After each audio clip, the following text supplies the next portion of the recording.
Virtualmente todos na Terra, independente de sua religião ou nacionalidade, reconhecem que existe alguma espécie de batalha ocorrendo no mundo entre as forças do bem e do mal. Uma luta colossal entre a luz e as trevas, a verdade e o erro, a opressão e a liberdade, o bom e o mal, e finalmente, a vida e a morte. Qual é a história por trás deste evidente paradoxo? Muitas religiões, assim como a Bíblia, ensinam que além deste véu tridimensional do mundo físico que vemos, existe outro mundo espiritual que não podemos ver. Nesta realidade invisível ao nosso redor, se desencadeia uma batalha titânica entre o herói supremo e justo contra o vilão mais cruel e maligno. A grande pergunta é: quem são esses personagens e como e onde começou esta crise cósmica? Este é o maior mistério de todas as épocas e a história mais fascinante e verdadeira que jamais tem sido contada. Esta crise envolve cada pessoa sobre a Terra. Sim, cada pessoa.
A história humana está repleta de cenas de guerras. E todas as pessoas já experimentaram conflitos. Mas para entender a origem do mal, devemos viajar ao passado para a Primeira Guerra do Universo. Porque esta guerra não aconteceu na Terra. Antes que o nosso mundo existisse, houve uma guerra no céu. Mesmo as palavras guerra no céu soam como uma contradição. É quase inimaginável para nós que pudesse haver batalhas e conflitos entre as criações de Deus no paraíso. O que pode ter causado este conflito celestial? Graças a um livro antigo chamado Bíblia, temos detalhes suficientes para poder juntar as peças e desatar os nós. Mesmo que trágica, é uma extraordinária e bela história de amor que vai desde o princípio dos tempos até tocar pessoalmente a você, a mim e a cada indivíduo na Terra. Nossa história começa há muito tempo atrás na capital do universo. Em um lugar chamado Céu, que estava repleto de seres angelicais que amavam fazer a vontade de Deus.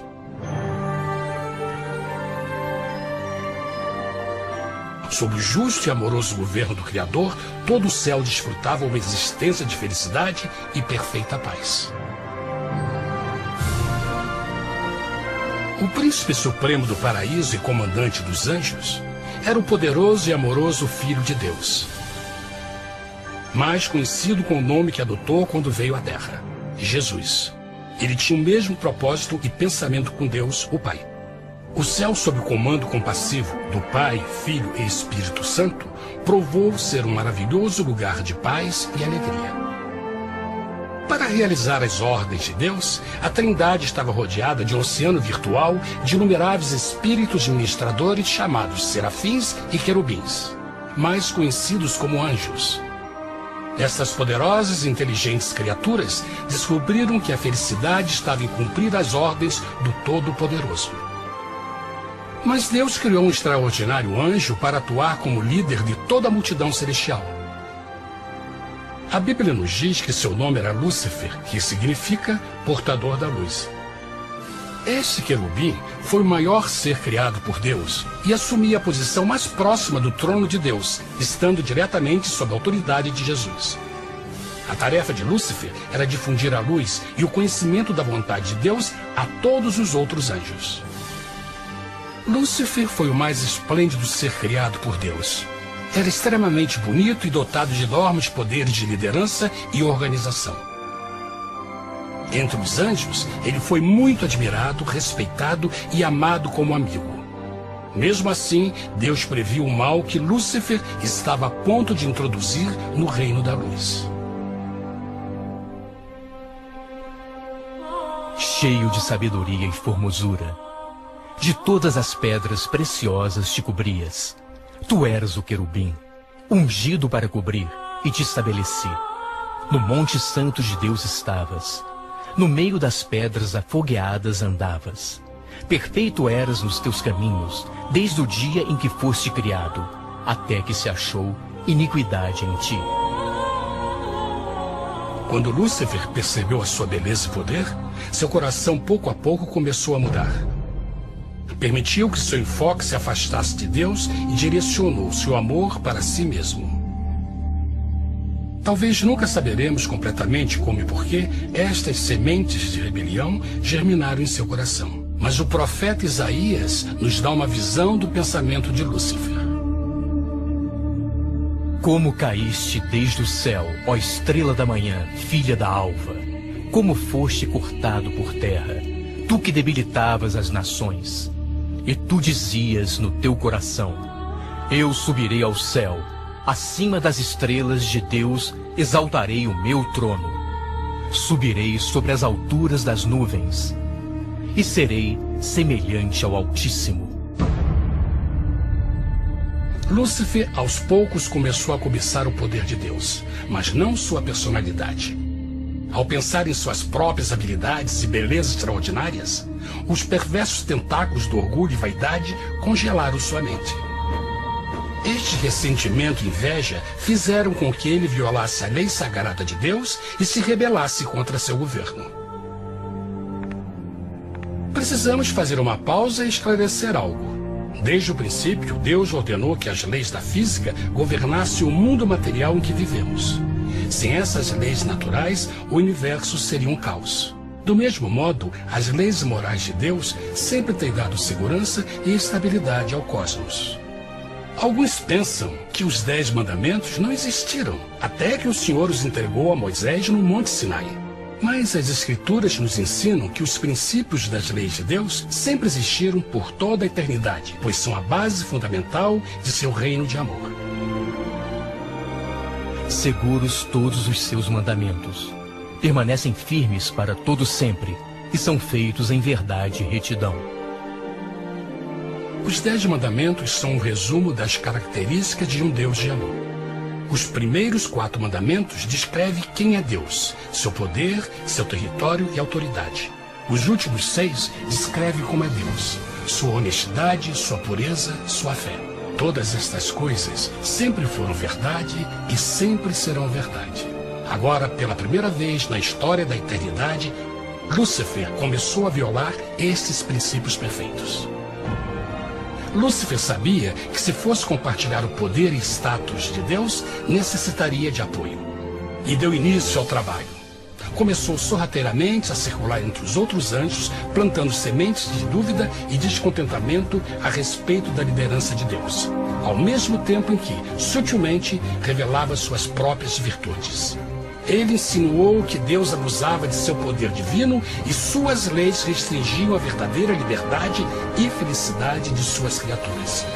Com seu raciocínio audaz e poder de influência, Lúcifer pôde persuadir a um grande número de anjos a se unirem para seu motim. Talvez se perguntem, como tantos anjos inteligentes puderam seguir esse desertor? Bom, lembrem que até esse ponto nenhum anjo tinha escutado uma mentira. E nesse primeiro estágio da rebelião, os anjos não perceberam a obsessão de Lúcifer em assumir a posição de Deus. Não sabiam que finalmente ele planejaria a tortura e o assassinato do Filho de Deus na cruz com a intenção de ocupar o seu trono. Estranhamente, Lúcifer pensou que poderia ocultar seus verdadeiros propósitos de Deus. Ai dos que querem esconder profundamente o seu propósito do Senhor e fazem as suas obras às escuras e dizem: quem nos vê e quem nos conhece? Não pense nem por um momento que a rebelião de Lúcifer surpreendeu Deus e o pegou desprevenido. O Senhor sabe de todas as coisas e os pensamentos de suas criaturas. Ele entendia exatamente o que estava se passando pela mente de Lúcifer. E piedosamente Deus advertiu o desgarrado anjo do perigo.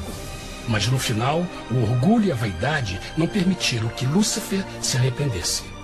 Então, iniciou a rebelião total contra Deus em vez da humilde obediência. Alguns podem perguntar: isso significa que Deus criou um anjo defeituoso? Não, mas ele criou Lúcifer com livre-arbítrio. Verão que o livre-arbítrio é uma coisa maravilhosa, mas também muito perigosa, incluindo o risco de uma rebelião e a possibilidade de que o amor de Deus seja rejeitado. Vejam que o amor real não pode vir de uma criatura pré-programada e não pode ser forçado. Deve ser voluntariamente dado. Por exemplo, mesmo que seja bonito este cachorro robô, na verdade, nunca poderá amar-me. Posso fazer que pareça que me ame, mas só estará seguindo instruções pré-programadas. Interrupção. Por outro lado, este pequenino está realmente feliz em ver-me. Ele decidiu dar-me seu afeto. E com o tempo, nossa relação se fará mais forte, enquanto eu ame e cuide bem dele. Do mesmo modo, um Deus de amor só quer amor verdadeiro de suas criaturas. E para que isso aconteça, elas precisam ter o livre-arbítrio. A rebelião de Lúcifer é a maior evidência de que ele tinha esta liberdade. Agora, a grande pergunta é: como Deus enfrentaria esta crise? Como lidaria com Lúcifer e com os milhões de anjos que se uniram nessa rebelião? Muitos questionam: por que Deus não acabou imediatamente com a rebelião? Afinal, ele poderia facilmente vaporizar Lúcifer com um raio. Mas isto teria solucionado o problema? Não, pelo contrário. Isso só teria intensificado as dúvidas e suspeitas que Lúcifer havia plantado na mente dos anjos. Lembrem que Lúcifer sabia, como ninguém mais, da engrenagem interna do governo de Deus. Sua destruição seria vista como parte de uma grande armação. E a razão que o motivou a servir Deus teria sido o medo da represália e não o amor. O Senhor sabia, na sua sabedoria, que a melhor forma de enfrentar a crise era permitindo que tudo seguisse o seu curso. Esta seria a única forma de se assegurar que o mal não se ergueria outra vez. Deixai crescer ambos juntos até a ceifa. E por ocasião da ceifa, direi aos ceifeiros: colhei primeiro o joio e atai-o em molhos para o queimar, mas o trigo ajuntai-o no meu celeiro. Na parábola do joio e do trigo, Jesus descreve que um tempo de crescimento é necessário para que uma planta revele sua verdadeira natureza. No seu entendimento infinito, Deus sabia que com o tempo, o caráter real de Lúcifer seria exposto e que os amargos frutos de sua rebelião seriam vistos. Até agora, os cidadãos do universo não estavam familiarizados com o pecado e até onde os levaria. Mas isso mudaria quando eles vissem por si mesmos sua terrível natureza autodestrutiva. Afinal, a sabedoria e o amor do governo de Deus seria para sempre confirmado e o universo estaria seguro. Quando Lúcifer e seus seguidores revelaram abertamente sua rebelião, o Senhor soube que não haveria paz se permitisse que eles ficassem no céu. Deveria impor um limite, entrar em ação e enfrentar os rebeldes. Mas Lúcifer e seus seguidores nunca sairiam por vontade própria ou pacificamente. O passo seguinte foi a guerra. E houve batalha no céu. Miguel e os seus anjos batalhavam contra o dragão. E batalhavam o dragão e os seus anjos. Mas não prevaleceram, nem mais o seu lugar se achou nos céus. E foi precipitado o grande dragão, a antiga serpente, chamada o Diabo e Satanás, que engana todo mundo. Ele foi precipitado na terra, e os seus anjos foram lançados com ele. A Bíblia não revela exatamente que tipo de armas foram usadas durante este conflito cósmico.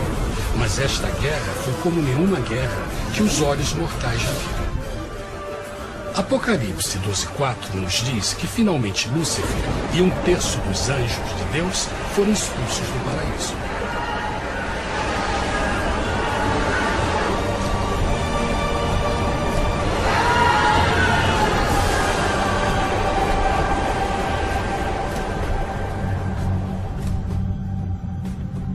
Mas e agora? Lúcifer tinha milhões de anjos ao seu lado, mas precisava de um pedaço de chão para continuar sua rebelião. Rápido, muito rápido, o universo começou a entender o quão doloroso e caro o pecado poderia chegar a ser. Mas a guerra não tinha terminado. Apenas começava. Lúcifer, o portador da luz, agora virou Satanás, o adversário.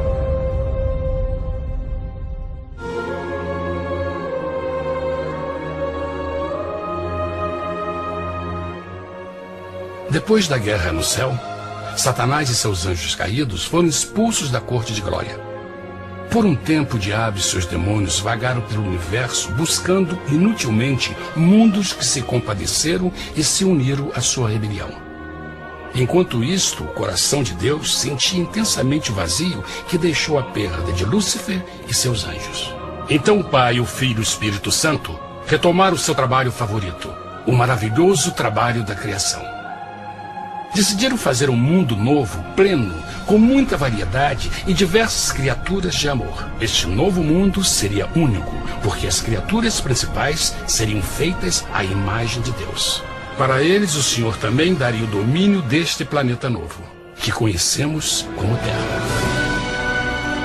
No princípio, Deus criou a terra. E viu Deus tudo quanto tinha feito, e eis que era muito bom. Que imagem maravilhosa! Deus forma um novo mundo, nosso planeta, Terra. E em cada maravilhoso dia da criação, algo novo e espetacular começa a fazer parte da cena. Por exemplo, no terceiro dia, Deus falou e uma linda e exuberante vegetação fez parte da existência. Plantas de todas as cores, formas e tamanhos. No quinto dia, o mundo estava repleto de espantosas e exóticas criaturas, que podiam tanto se elevar aos céus como deslizar pelas águas azuis. E outras podiam fazer as duas coisas. No sexto dia, houve a introdução de um grande número de animais terrestres. Desde o gigante elefante até o pequeno esquilo, cada um encontrou um lugar nesse novo planeta para viver em harmonia com o resto da criação.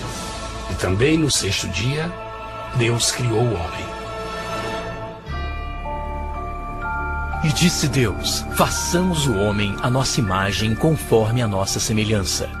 E formou o Senhor Deus o homem do pó da terra, e soprou em suas narinas o fôlego da vida, e o homem foi feito alma vivente. E plantou o Senhor Deus um jardim no Éden, do lado oriental, e pôs ali o homem que tinha formado.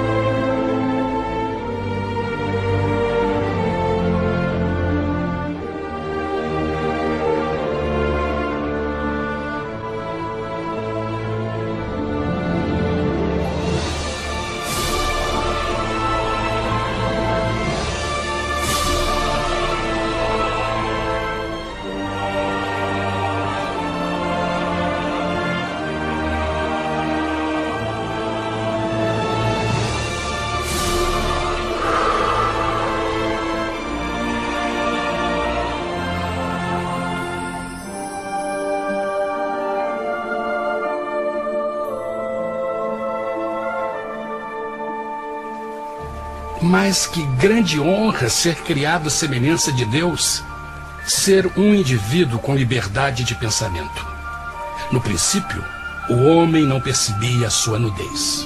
Provavelmente porque antes do pecado ele estava vestido de glória e luz.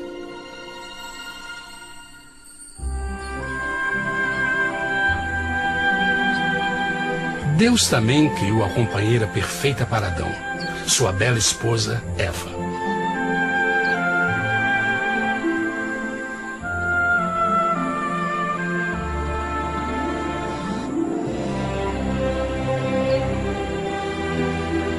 O feliz casal foi colocado em um magnífico jardim perfeitamente projetado para aumentar sua felicidade. Para Adão e Eva e as outras criaturas da terra, também foi dado o privilégio divino de procriar a sua própria imagem. A intenção de Deus foi que a raça humana tivesse domínio sobre este paraíso perfeito para sempre. Eternamente felizes e saudáveis, trabalhariam com a flora do jardim de Deus, enquanto desfrutariam o afeto e companhia de todas as criaturas sob seus cuidados. O ambiente que nossos primeiros antepassados experimentaram foi muito diferente do mundo de hoje. As rosas não tinham espinhos, os insetos não mordiam nem picavam, e os leões e as ovelhas brincavam juntos. Mas a grande bênção era os humanos viverem em perfeita harmonia com seu Criador. A cada 7 dias, Adão e Eva descansavam de seu prazeroso trabalho e gozavam de uma comunhão com a visita de seu Criador. Era um mundo esplêndido e maravilhoso. E esse estado de felicidade teria continuado eternamente se nossos primeiros parentes tivessem mostrado fidelidade com uma simples prova. Mas da árvore do conhecimento do bem e do mal, dela não comerás, porque no dia em que dela comeres, certamente morrerás. Visto que o adversário havia contaminado o universo com sua rebelião, o Senhor viu a necessidade de uma simples prova de amor e lealdade. Lembrem que os anjos bons acabaram de ver 1/3 de seus amigos serem expulsos do céu durante a guerra. Como estariam seguros de que esses novos humanos não se uniriam a Lúcifer e causariam problemas? Então o Senhor plantou uma árvore no jardim, uma árvore cujo fruto não deveria ser comido sob pena de morte. Ao passar por esta simples prova de obediência, Adão e Eva mostrariam a lealdade para com Deus e a fé em sua palavra. Ainda mais, era uma prova de amor. Por isso, Jesus disse em João 14, se me amais, guardais meus mandamentos. Mas alguém mais soube desta prova de fé e estava determinado a usá-la em seu favor. Satanás estava com inveja dos humanos que desfrutavam da bendita vida que ele perdeu. Sua feliz existência estava em total contraste com a sua, que agora estava cheia de culpa, pecado e miséria. Com ressentimento e raiva, não estava disposto a deixar o casal em paz, pois o pecado sempre buscará arrastar a outros consigo.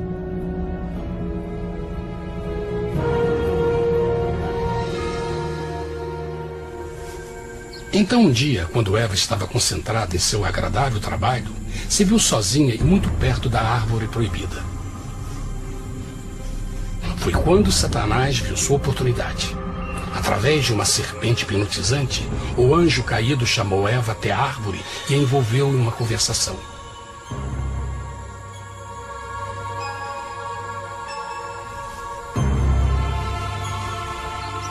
Suas palavras encantadoras foram cuidadosamente calculadas para gerar desconfiança a Deus.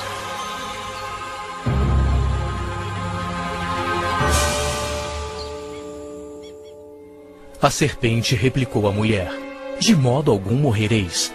Deus sabe que no dia em que dele comerdes, vossos olhos se abrirão, e sereis como Deus, conhecedores do bem e do mal. A mulher notou que a árvore era boa para comer, pois era atraente aos olhos e desejável para alcançar sabedoria. Colheu o seu fruto e comeu. Deu também ao seu marido, que comeu assim como ela.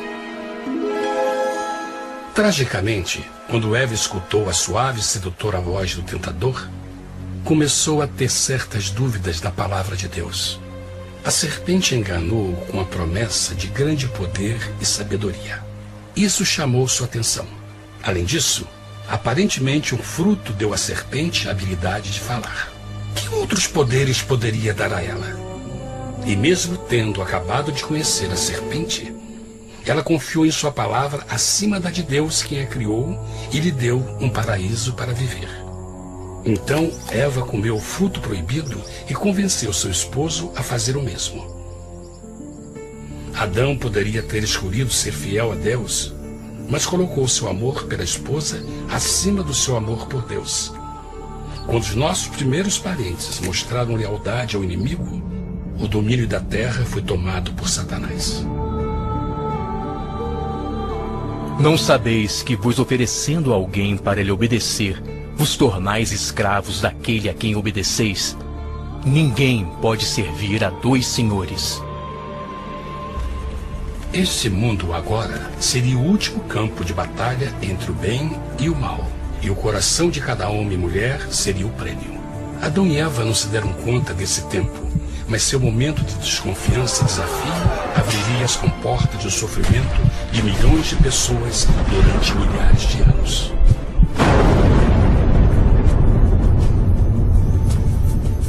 Portanto, como o pecado entrou no mundo por um homem, e por ele a morte, e assim a morte transmitiu-se a todos os homens naquele em quem todos pecaram. Nossos primeiros parentes logo enfrentaram o terrível resultado de seu pecado. Em estado santo, Adão e Eva resplandeciam com túnicas de glória. Depois de pecarem, suas túnicas naturais de luz se desfizeram e eles ficaram mortificados com a sensação de sua nudez. Vergonha e temor tomaram lugar de sua alegria e paz e trataram de cobrir sua nudez com folhas. Agora eles se encontravam sob constante influência do diabo. Ao ceder à tentação, debilitaram sua natureza, e Satanás ganhou poder sobre a humanidade. As pessoas não podiam resistir às tentações do diabo com sua própria força. Por último, e o mais aterrador, se encontravam vivendo sob a pena de morte iminente. Deus havia advertido que a desobediência traria a morte. Já tinha experimentado a morte espiritual. Quanto tempo passaria para sofrerem a morte física também? Nesse ponto, seu futuro não tinha nada mais que escuridão e desespero. Tendo expulsado o homem, colocou diante do jardim do Éden os querubins com o cintilar da espada flamejante, para guardar o caminho da árvore da vida. Como o pecado provocou a expulsão dos anjos caídos de seu lar celestial, agora pela desobediência, Adão e Eva foram tirados de seu jardim, seu lar no paraíso. Tudo à sua volta estava mudando rapidamente, e a humanidade se encontrou suscetível às dores, doenças e finalmente à morte. Até os animais e plantas estavam infectados pela terrível maldição. Os espinhos e cardos agora pareciam árvores e flores, e os animais que antes eram gentis começaram a se matar e a devorar uns aos outros. O pior resultado foi que o pecado separou a humanidade de Deus. Mas vossas iniquidades cavaram um abismo entre vós e vosso Deus. São vossos pecados que ocultaram de vós sua face, para não vos escutar. Na criação, foram dados a Adão e Eva a honra de falar com os anjos, e até com o Filho de Deus cara a cara. Mas Deus é tão puro e santo que nenhum mal pode existir na sua presença. Agora que os primeiros humanos tinham pecado, Deus afastou sua santa presença deles para a sua própria proteção. O pecado tinha queimado uma parte da alma do homem que já não podia ver a dimensão espiritual. Deste momento em diante, a comunicação com o céu seria limitada. Mesmo com todas estas maldições caindo sobre Adão e Eva, o coração do Senhor se encheu de compaixão. A lei que haviam violado não poderia ser alterada para salvá-los, pois é tão sagrada e imutável como Deus mesmo. O Senhor sabia que havia só uma maneira na qual o homem podia se redimir. Então um plano foi revelado, nascido do fundo do coração de Deus. Um plano para salvar o homem de seu encontro com a morte eterna e restaurar tudo que estava perdido com o pecado. Seria de grande intensidade, alcance e poder, mas seria um plano que também implicaria num enorme sacrifício. O amor de Deus para conosco se manifestou por ter enviado ao mundo seu Filho unigênito, a fim de vivermos por ele. Nisto consiste o amor, não em termos nos amado a Deus, mas em ele nos ter amado e enviado seu Filho para se sacrificar por nossos pecados. As Escrituras claramente ensinam em Romanos 6:23, o custo do pecado é a morte. A lei violada demandava a vida do pecador e só tinha um em todo o universo qualificado como substituto da humanidade. O Criador só podia pagar a dívida de suas criaturas tomando seu lugar. Então Jesus Cristo, o Filho de Deus, concordou em deixar a pureza, glória e segurança do céu. Ele viria para morrer em nome do homem em seu malvado e renegado planeta. Ele nasceria como um inocente e indefeso bebê, suportaria uma vida de dor e vergonha e mesmo assim viveria uma perfeita e vitoriosa vida. Finalmente, ele teria uma morte humilhante para poder ser o substituto da humanidade caída. Por seu sacrifício, a humanidade incrivelmente receberia uma nova oportunidade de ter a vida eterna. Seu sangue seria o resgate para um mundo raptado por Satanás. Este maravilhoso plano de redenção foi graficamente ilustrado no sistema de sacrifício de animais ordenado por Deus depois da queda do homem. O Senhor tinha avisado Adão e Eva que iriam morrer no dia em que comessem do fruto proibido. E como que permaneceram vivos? A Bíblia nos diz que imediatamente depois do pecado, Deus providenciou roupas na forma de peles de animais. É bom notar que o Apocalipse se refere a Jesus Cristo como a ovelha que foi morta desde o princípio do mundo. Isto indica que uma ovelha foi sacrificada no mesmo dia para prevenir suas mortes imediatas. Pela fé, neste sacrifício, suas mortes foram simbolicamente transferidas deles para a criatura inocente. A ovelha certamente era a representação de Jesus. Assim, um raio de esperança foi dado em uma situação de escuridão e desespero. Através do arrependimento e a fé no sangue do Messias, qualquer humano poderia uma vez mais ser filho de Deus. Mas mesmo com este grande plano para a humanidade, Satanás ainda tinha o domínio da terra. E a vida na terra não estava fácil. No mundo haveis de ter aflição, mas coragem, pois eu venci o mundo. Naturalmente, muitos se perguntam, como um Deus amoroso e poderoso permite dores e sofrimentos no nosso mundo atual? Mas está claro desde o Gênesis que Deus nunca quis que nós tivéssemos o conhecimento da dor dessa vida. Quando o mundo saiu das mãos de Deus, a terra era um maravilhoso paraíso. Foi o pecado de Adão e Eva que deu a Satanás o direito de assumir o controle deste planeta. Devido à sua trágica eleição, o diabo e seus súditos ganharam o poder de tentar e atormentar os humanos, introduzindo a doença, a dor e o sofrimento. Talvez fosse melhor perguntar: por que Satanás não tem o controle total da humanidade? A resposta é Jesus Cristo. Talvez já perceberam que a morte de Jesus na cruz deu a cada um de nós a oportunidade de sermos salvos. Mas na verdade fez muito mais do que isso. Quando o Salvador ofereceu sua vida para redimir a terra, esse ato poria restrições ao controle de Satanás sobre a humanidade. Satanás não poderia forçar nossa vontade e seu poder de nos ferir seria limitado. O sacrifício de Cristo também nos trouxe um tempo de prova, durante o qual poderíamos ver a diferença entre o governo de Deus e o de Satanás, e então decidir a quem servir. Finalmente, pelo sacrifício que fez Jesus, o reino de Satanás chegará ao seu final, e um dia a terra será devolvida ao homem mais maravilhosa do que era no princípio. Mesmo Adão e Eva tendo começado suas vidas como exilados do paraíso, ainda tinham esperança. Deus providenciou peles de animais sacrificados para se cobrirem. Mas o mais importante, ele prometeu o sangue do Cordeiro de Deus para pagar por seu pecado, se aceitassem a Cristo e se arrependessem. Uma grande pergunta permanece: as pessoas aceitaria o grande presente de Deus? Como escaparemos se agora desprezarmos a mensagem tão sublime da salvação? A incrível história que acabaram de escutar é verdade e afeta vocês. Pois, pelo desejo de Satanás de ser Deus e a desconfiança e desobediência de Adão e Eva, todos nós nos encontramos em uma situação perigosa. De um lado, a humanidade foi grandemente favorecida por Deus com uma segunda chance de recuperar nosso lugar no Éden.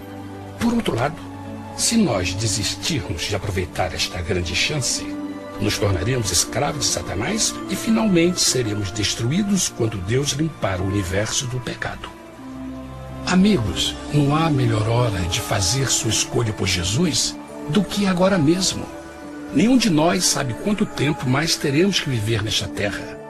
Jesus nos tem mostrado grande interesse no seu bem-estar e seu amor por vocês o levou a providenciar uma maneira de escaparmos de uma futura destruição.